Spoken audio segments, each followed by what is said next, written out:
সচিবালয়ে প্রধানমন্ত্রী শেখ হাসিনার সভাপতিত্বে মন্ত্রিসভার নিয়মিত বৈঠকে অনুমোদন দেওয়া হয় জাতীয় শিল্পনীতি 2016 খসড়ার। গেল 2010 সালে জাতীয় শিল্পনীতির ধারাবাহিকতা বজায় রেখে টেকসই বিনিয়োগ নিশ্চিত করতে প্রণোদনা দেওয়া, শুল্ক করে সহযোগীকরণ, ইন্ডাস্ট্রিয়াল ভিলেজ ও অর্থনৈতিক অঞ্চল প্রতিষ্ঠার বিধান রাখা হয়েছে প্রস্তাবিত শিল্পনীতিতে। এতে বিদেশি নাগরিকদের বাংলাদেশের নাগরিকত্ব পাওয়ার শর্ত হিসেবে বিনিয়োগের পরিমাণ দ্বিগুণ করা হয়েছে। বৈঠক শেষে বিস্তারিত জানান মন্ত্রিপরিষদ সচিব। খাট জমি ও চরাঞ্চলের ভূমি নিয়ে একটি ল্যান্ড ব্যাংক প্রতিষ্ঠা করা হবে।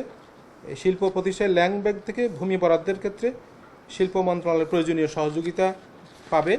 কোনো বিদেশি বিনিয়োগকারী $10 লক্ষ বিনিয়োগ করলে বা $20 লক্ষ কোনো স্বীকৃত আর্থিক প্রতিষ্ঠানে স্থানান্তর করলে তিনি বাংলাদেশের নাগরিকত্ব পাওয়ার জন্য বিবেচিত হবেন। বিদেশি বিনিয়োগকারীকে স্থায়ী রেসিডেন্সিপ দেওয়ার ক্ষেত্রে বিদ্যমান আইনে ন্যূনতম $75,000 বিনিয়োগের যে শর্ত রয়েছে তা বাড়িয়ে $2 লক্ষ করা হবে।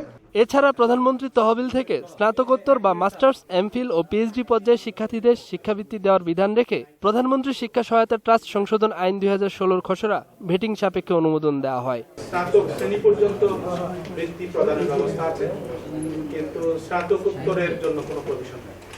এখন প্রস্তাব করা হয়েছে যে এখানে মাস্টার্স, এমফিল ও পিএইচডি কোর্সে যারা শিক্ষার্থী থাকবে তারাও এখান থেকে বৃত্তি পাবে। তবে সেনানিবাস আইন 2016 খসড়া বৈঠকে তোলা হলেও কিছু অনুশাসন দিয়ে অধিকতর পরীক্ষা নিরীক্ষার জন্য আবার ফেরত পাঠিয়েছে মন্ত্রিসভা।